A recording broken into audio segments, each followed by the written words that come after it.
qalbida saodat shuurlarini his qilishligi, ularni mana shunday insonni aqli bovar qilmaydigan darajada ulug' ishlarni qilishlikka turtki bo'ldi, quvvat bo'ldi.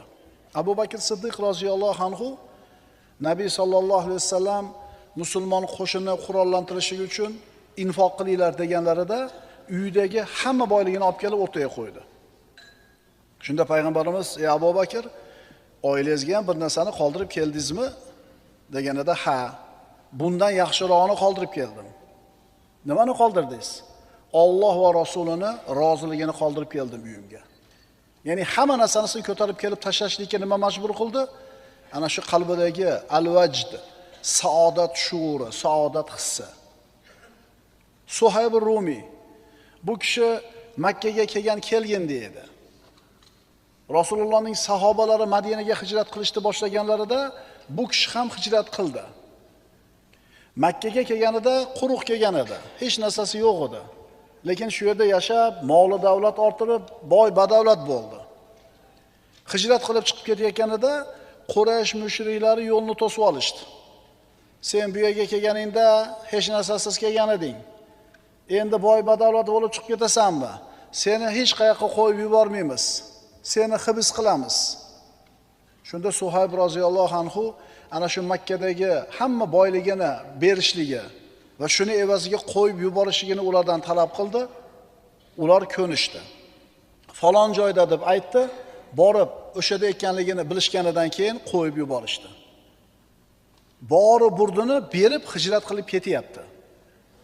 Nima majbur qildi u kishini bu ulug' ishni qilishlikka? Ana shu biz aytayotgan qalbidagi saodat hissi.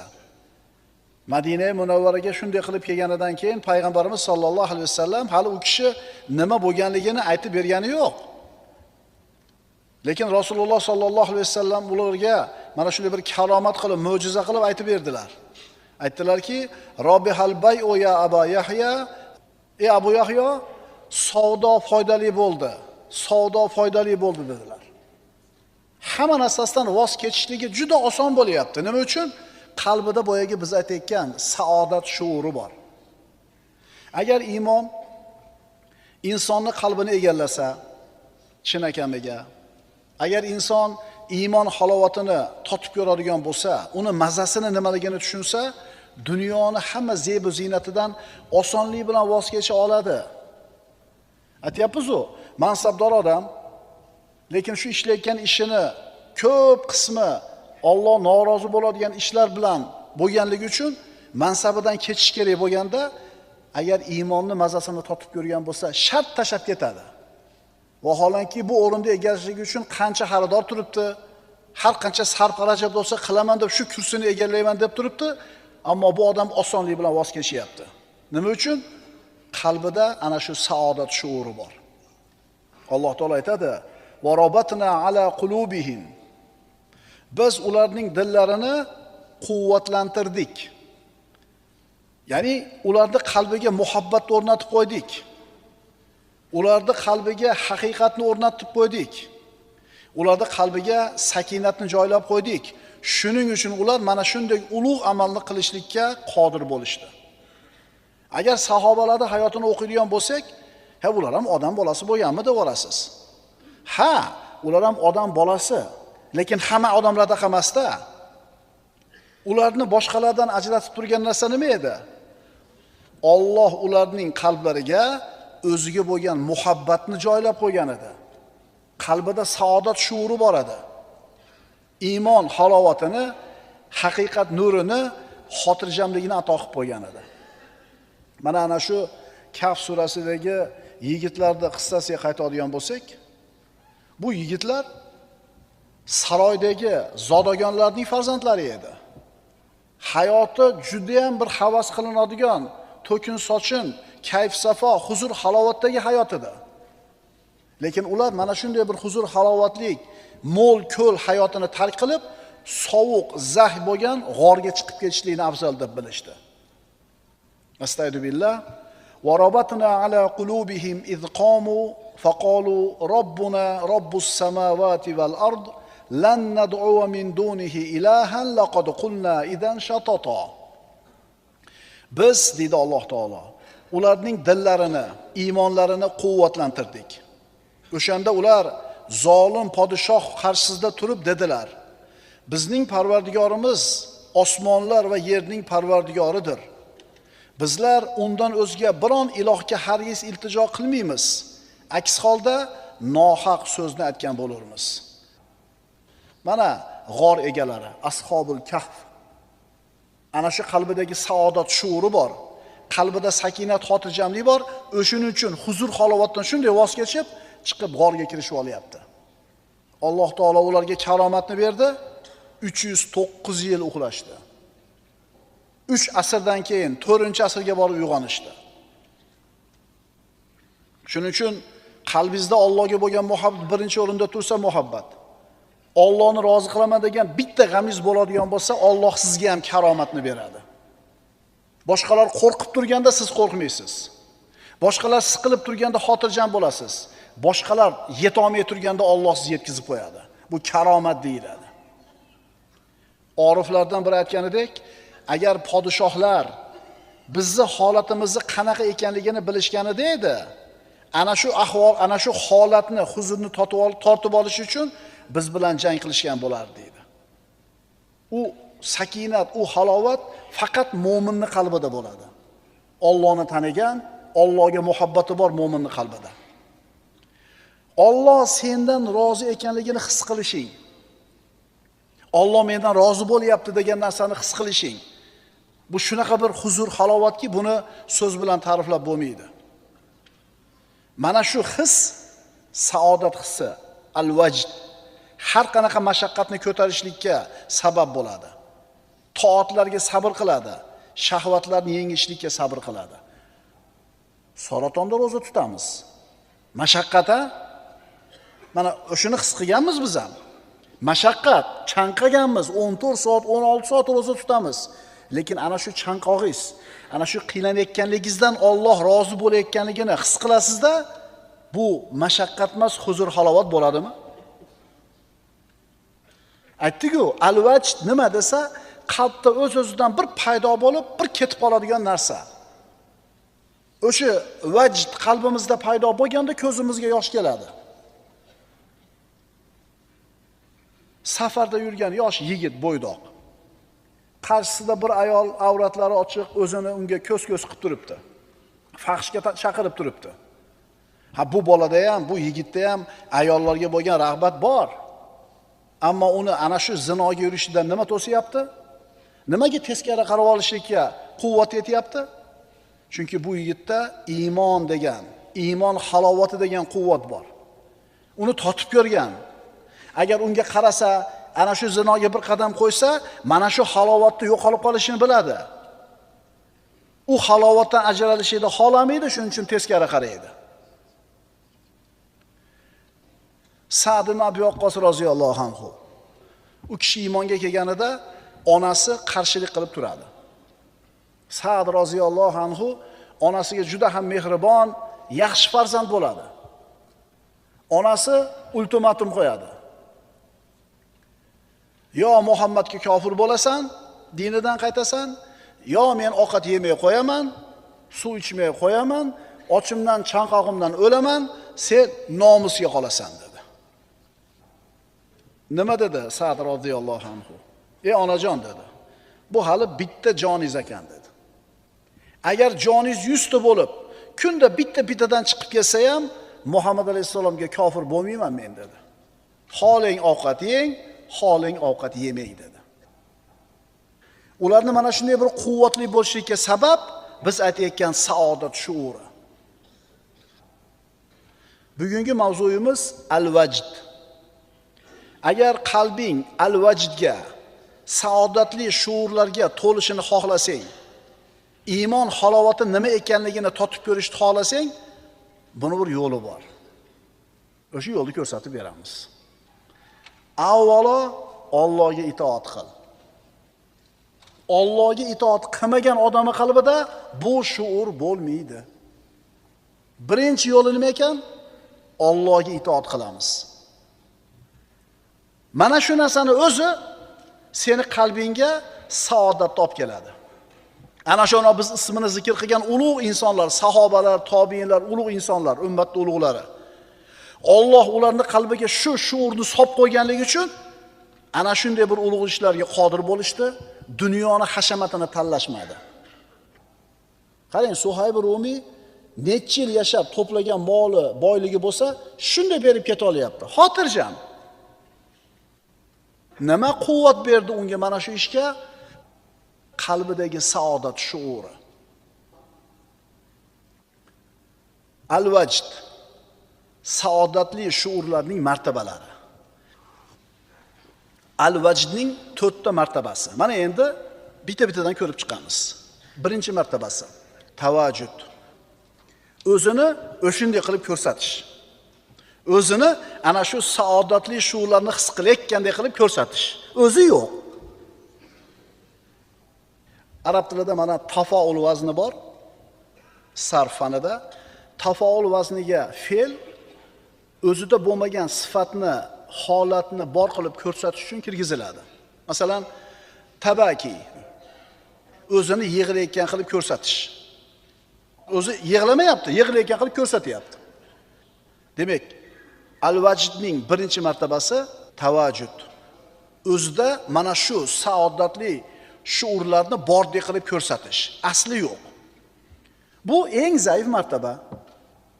Ulamolar bu martaba haqida ixtilof qilishgan. Ba'zilari bunday qilish mumkin emas desa, ba'zilari mumkin deyishgan. Ba'zilari maqbul desa, ba'zilari nomaqbul degan. Endi agar o'zingizda mana shu shuurni bordek qilib ko'rsatishdan maqsad odamlarni maqtovi bo'lsa, bu mumkin emas. Hal yastavillazina ya'lamuna vallazina la ya'lamun. Bilgan zotlar bilan bilmagan kimsalar barobar bo'ladimi? Rostdan shuni his qilayotgan odam bilan hazakamdan shunaqa his qilayotganda ko'rsatgan teng bo'lmaydi-da. Agar bu tavajjuddan maqsad ana shu vajdning, al-vajdning haqiqatga yetish bo'lsa, bu to'g'ri bo'ladi. Bu nima niyatda qilayotganingizga bog'liq.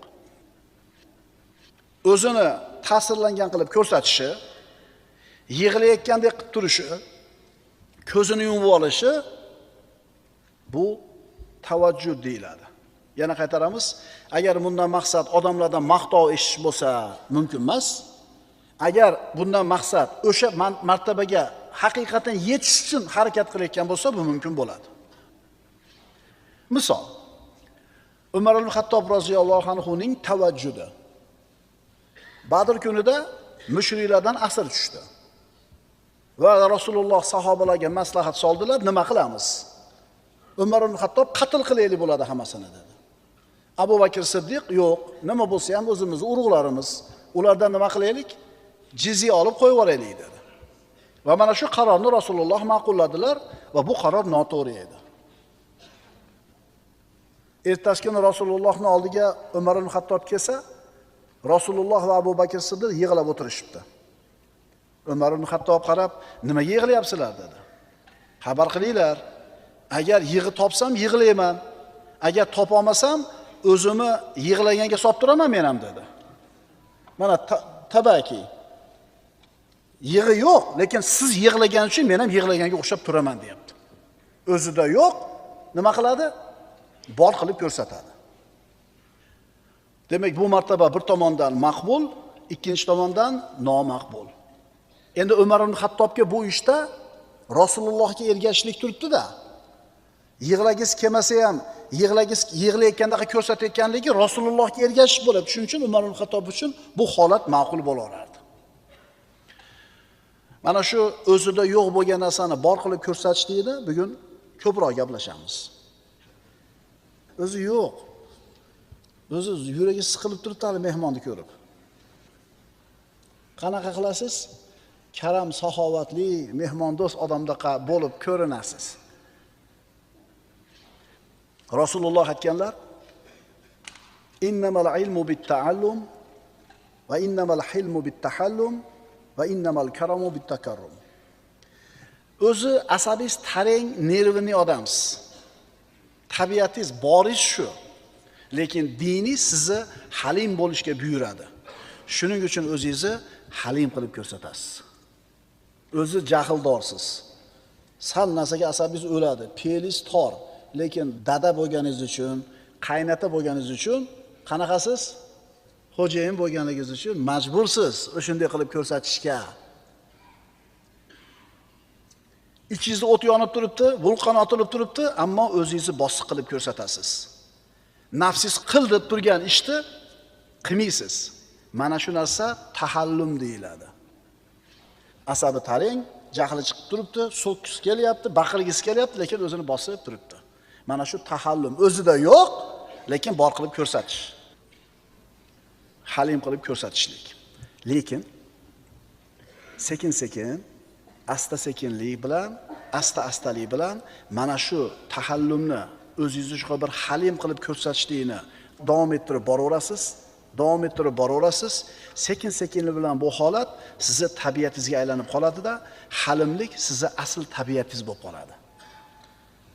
Masalan, o'zi baxilsiz, mumsiysiz, hech ham pul bergisiz kelmaydi. Hamma tashaganda tashaysiz. Bergisiz kelmay turganda berasiz. Sekin-sekinlik bilan berib turib, berishlik tabiatingizga aylanib qoladi. Shu etapdan o'tgan odamlar o'tiribdi ichimizda. Bir paytlar o'lgidek qurumsoq edi. Lekin vaqt o'tib, qo'li ochiq, saxiy odam bo'lib ketdi. Muhimi o'sha tomonga qarab qadam bossin. Avvaliga iskustvenniy, sun'iy halimlik bo'ladi, keyin bu tabiatingizga aylanib ketadi. Payg'ambarimiz sollallohu alayhi vasallam bu narsani o'rgatib, mana hadisda aytdik. Innamal hilmu bittahallum. Halim bo'lishlik asta-sekin halim bo'lishlik bilan bo'ladi. Innamal karamu bittakarrum. Albatta saxovatli bo'lish at-takarrum. Asta-sekinlik, saxiy bo'lishlik bilan bo'ladi. Ozginadan sekin-sekinlik bilan. Uzoq yerdan uyingizga mehmon keldi. Birinchidan mehmon kutmayotdingiz. Ikkinchidan ko'pam mezbonlikka xushingiz yo'q. Tabiatingizda yo'q. Suyormisiz bu ishni. Lekin nima qilasiz? Iloji yo'q, eshik tagida turibdi-da. Kutib olasiz, ziyofat qilib berasiz. Bir marta majbur qilasiz o'zingizni, ikki marta majbur qilasiz. Sekin-sekinlik bilan shu narsa tabiatingizga aylanib qoladi. Tavajjud. O'zida u his bo'lmasa ham bordek qilib ko'rsatishlik keyinchalik al-vajdni keltirib chiqaradi. O'zingizni mana shunday qilib ko'rsatishingiz riyo uchun, suma uchun bo'lsa mumkin emas. Agar haqiqiy al-vajd martabasiga yetish uchun bo'lsa, bu maqbul bo'lgan amal bo'ladi. Demak, al-vajdning birinchi martabasi nima bo'ldi? Tavajjud. O'zida yo'q narsani ham bordek qilib ko'rsatishlik. Ikkinchi martabasi al-mawajid. Saodat, halovat. Qur'on tilovat qilib, qalbingizda saodatni his qilasiz. Zikr qilib, rohatlanasiz. Sajdada chin qalbdan duo qilib, Allohga yaqinlikni his qilasiz. Aytasizki, sajdada turib Parvardigor o'zing saqlagin. O'zing ishimni o'nglagin. O'zing to'g'ri yo'lga boshlagin. Nafsimni yengishga o'zing yordam bergin.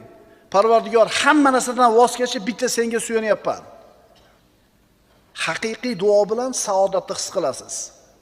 Haqiqiy zikr bilan saodatni his qilasiz. Haqiqiy tilovat bilan saodatni his qilasiz. Bu al-mawajid. Toat va ibodat zikrlarning natijasi. Tevada yo'g'ini bordaqqa ko'rsatish bo'ldi birinchi martabada. Ikkinchisida bu narsani his qilasiz endi. Qachon his qilasiz? Ko'p zikr aytsangiz. Ko'p namoz o'qisangiz, ko'p tilovat qilsangiz. Ikkinchi martaba al-mawajid qilayotgan toat ibodatlaringizda natijasi bo'ladi. Uchinchisi al-vajd.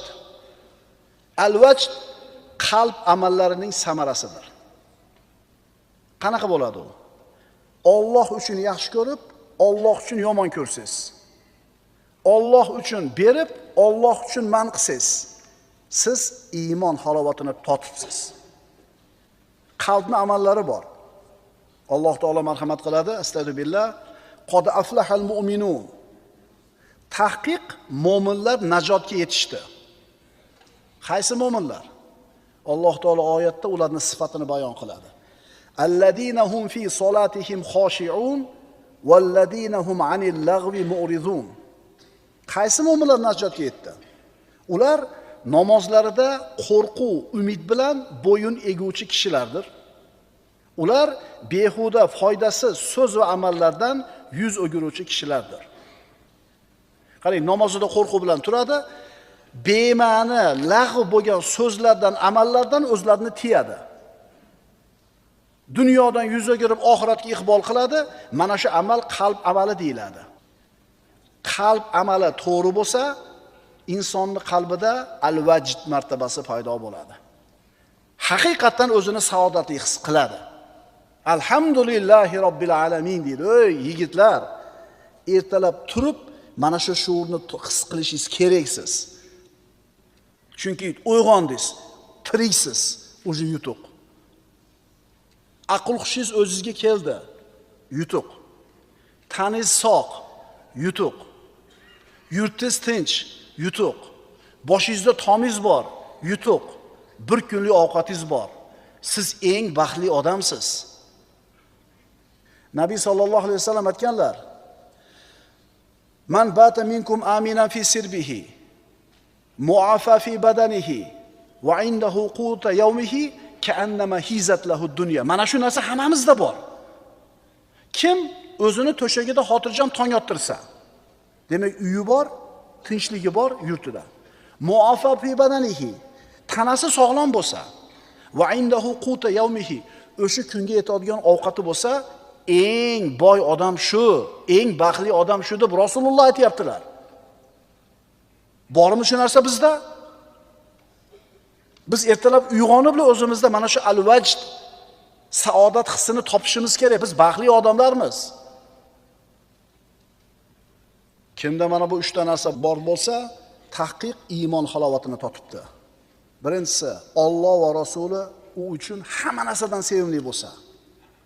Ikkinchisi, bir kishini yaxshi ko'rsa, faqat Alloh uchun yaxshi ko'rsa. Uchinchisi, Alloh uni kufrdan qutqarganidan keyin yana kufrga qaytishlikni, o'tga tushishlikni yomon ko'rganda yomon ko'rsa. Mana shu odam iymonda halovatini totibdi. To'rtinchisi, al-vujud, topishlik. Birinchisi tavojud, mavajid, al-vajd, al-vujud.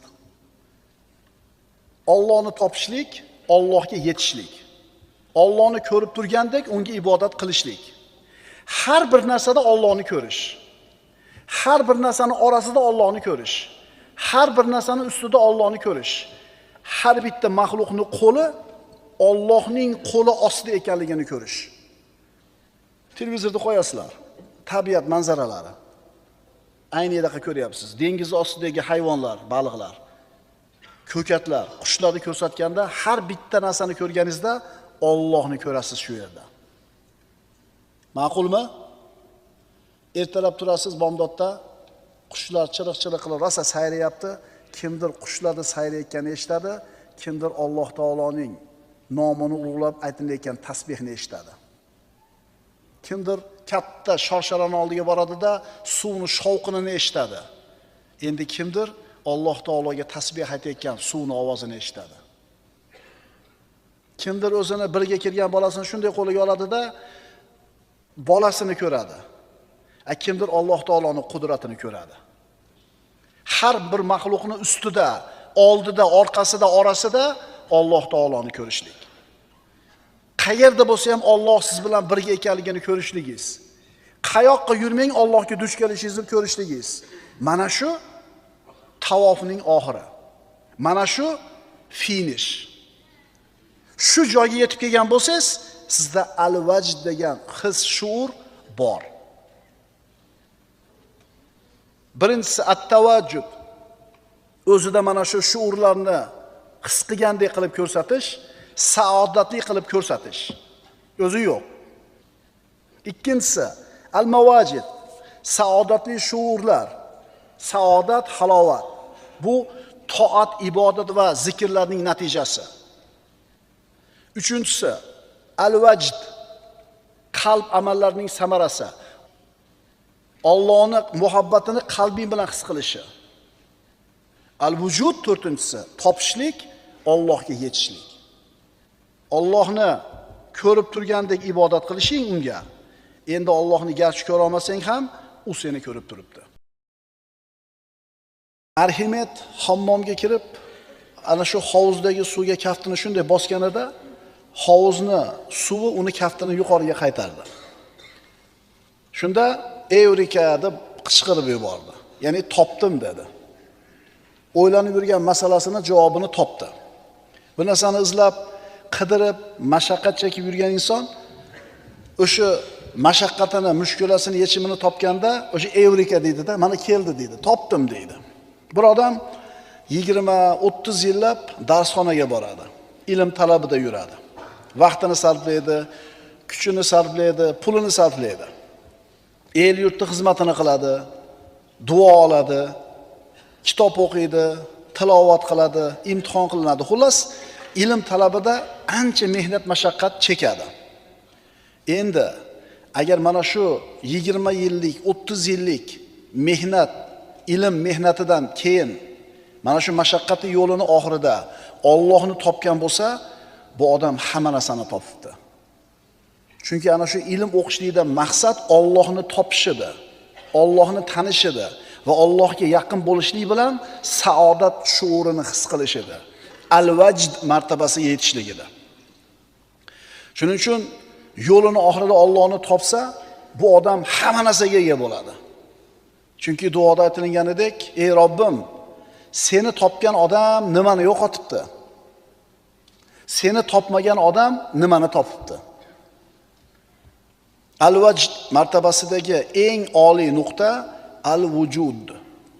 Al-vajd bu saodatli shuurlar. İnsonni saodatli qiladigan his, tuyg'ular va shuurlar al-vajd martabasi deyiladi. Allohni topishlik. Har bitta narsada Allohni ko'rishingiz, Allohga yaqin his qilishingiz o'zingizni va Allohni sizga ham yaqin ekanligini his qilishingiz. Atrofda bo'layotgan voqea hodisalarning orqasida Alloh taoloning qudratini ko'rishligingiz. Alloh xohlaganini qiladigan zot ekanligini ko'rishingiz. Hikmat egasi ekanligini bilishingiz. Qarasangiz, bir odamga berdi dunyoda matohidan. Bittasiga bermadi. Bittasini aziz qildi, bittasini xor qildi. Bittasiga ikrom ko'rsatdi, ikkinchisiga yo'q. Hamma ishni Alloh taoloning o'ziga qaytishini topdingiz. Allohning iznisiz biron narsa bo'lmasligini tushundingiz.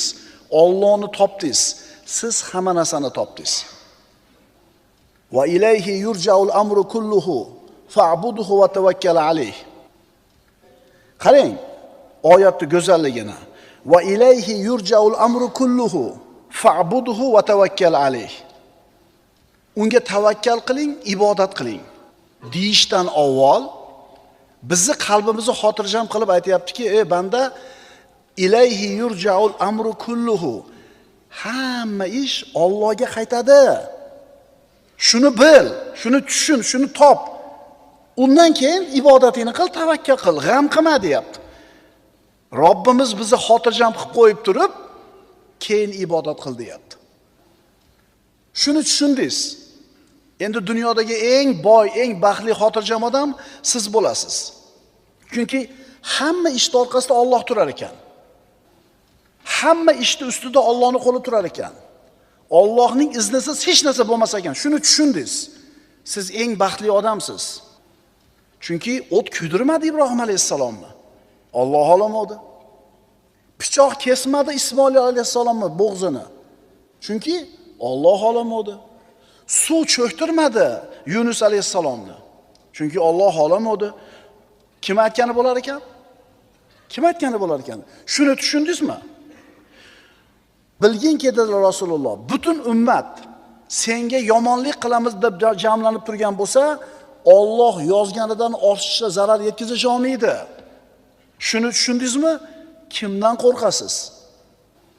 Agar butun ummat senga yaxshilik qilamiz deb jamlanib turgan bo'lsa, Alloh yozganidan oshiqcha foydani berish olmaydi. Qalamlar ko'tarilgan, sahifalar qurigan ekanini bilsangiz, sizdan xotirjam, sizdan jur'atli, sizdan saodatli odam bo'lmaydi. Agar siz al-vajd martabasiga yetgan bo'lsangiz, sizni saodatli qiladigan shuurlar, hislarni topgan bo'lsangiz, Allohni tanigan bo'lsangiz, Allohning har bitta ishini orqasida hikmat borligini bilasiz. Bitta bola otasini olib chiqib uryapti ko'chada. Odamlar tushunmayapti. Nimaga uradi? Siz bilasiz hikmatini.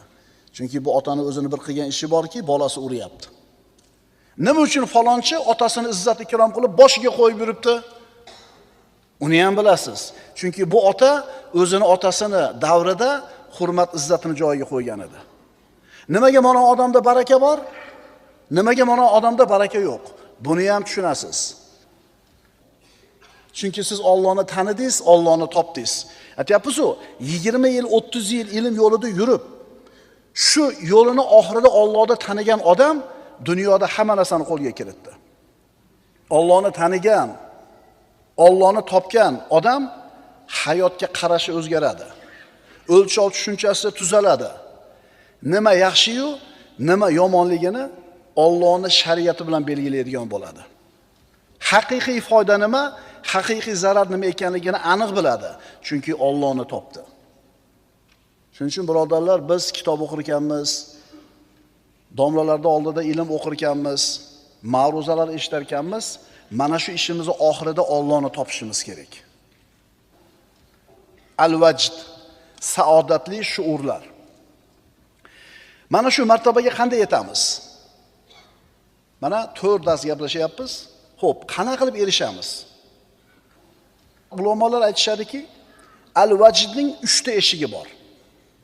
Ko'rish, eshitish va tafakkur qilish. Mana shu 3 ta eshikdan inson al-vajd martabasiga yetib boradi. Eshitish. Astagfirullah. Va la taqfu ma laysa laka bihi ilm. Inna as-sam'a wal basara wal fuada kullu ulaika kana anhu mas'ula. Ey inson, o'zing aniq bilmagan narsaga ergashma deydi Alloh taolo. Chunki quloq, ko'z, dil bularning barchasi to'g'risida har bir inson mas'ul bo'lur. Ya'ni qiyomat kunida eshitgan, ko'rgan, ishongan har bitta narsasi uchun inson javob beradi.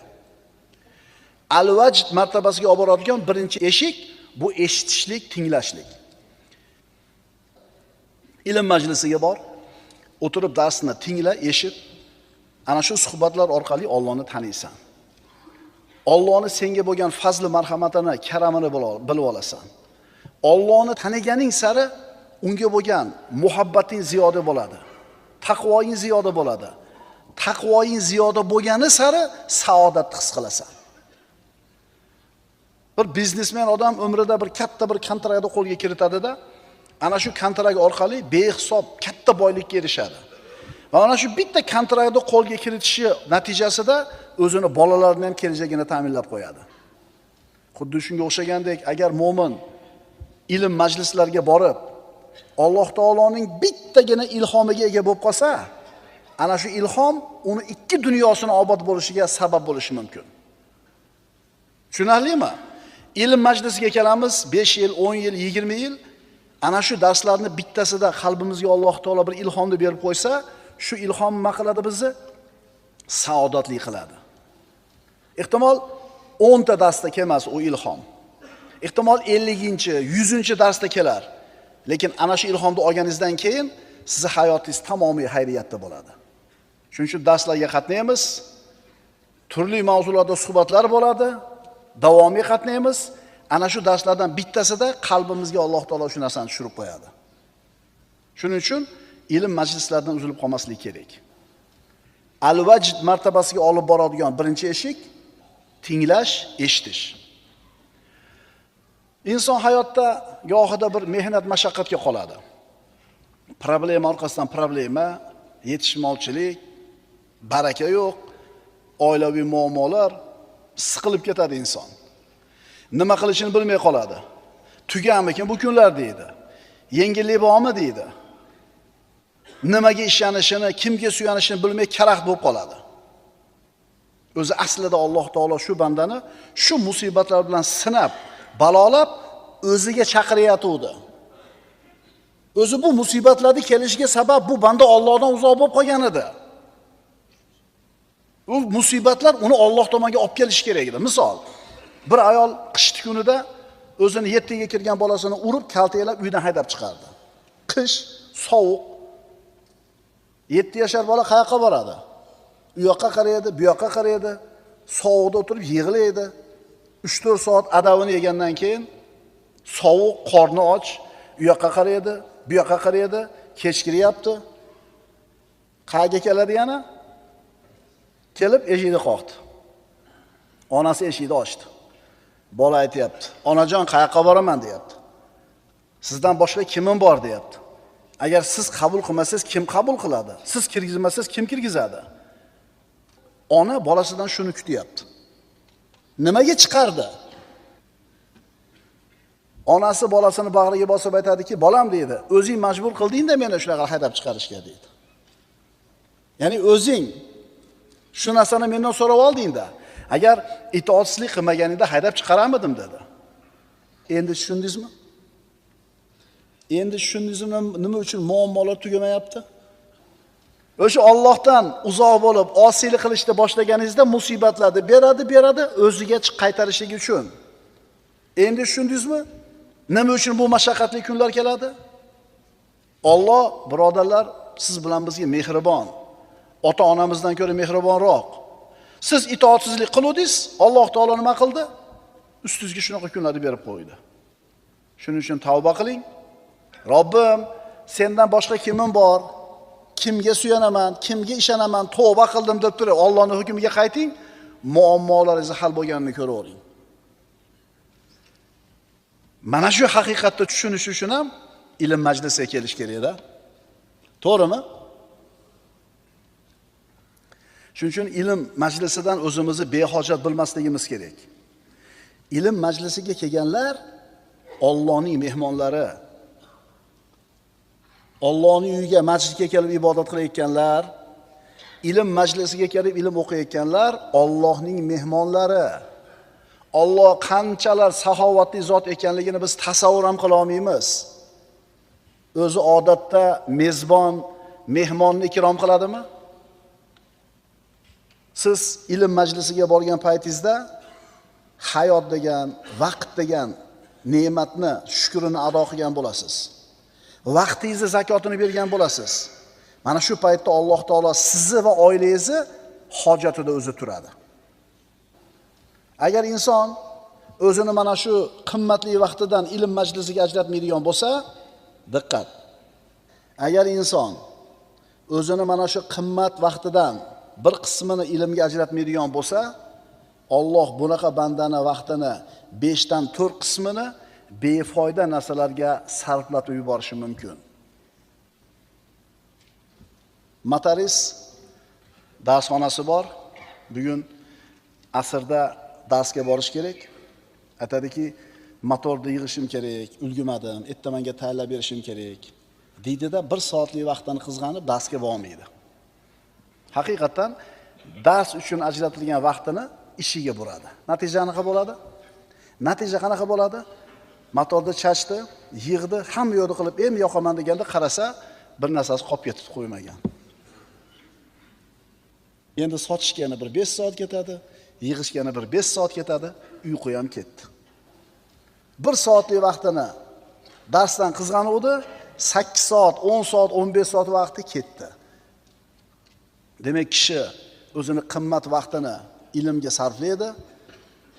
Alloh taolo uni va oilasini xizmatida o'zi qoyim bo'ladi. Agar banda ilm majlisidan vaqtini qizg'anadigan bo'lsa, juda katta bir ehtimol bilan 5 dan 4 qismini vaqtini bema'ni narsalarga nima qildirib qo'yadi? Sarf qildirib qo'yadi.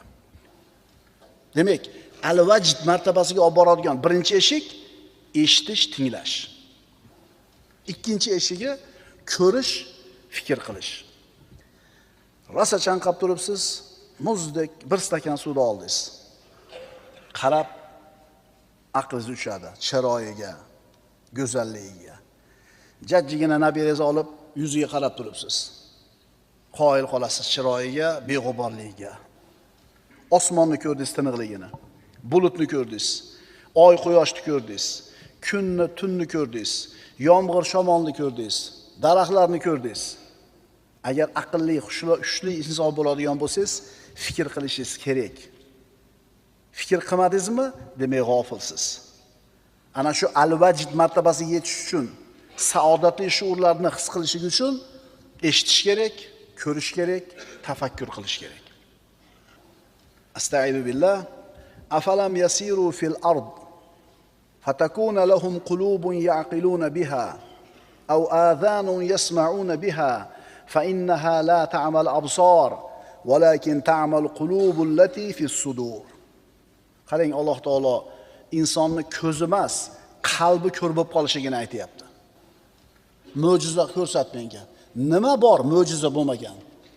Kunni chiqib botayotganligi mo'jiza emasmi? Uxlab ertaman uyg'onayotganing mo'jiza emasmi? Manda o'lik urug'ni yeriga eksang, 700 ta bo'lib ko'payayotganligi mo'jiza emasmi? Mo'jiza bo'lmagan nima bor hayotda? Sen hozir mosh qilib yeyotgan olmani yeyishdan oldin qaraginda. Figurasini qara. Vaznini qara. Rangini qara. Hiydab ko'r birar marta.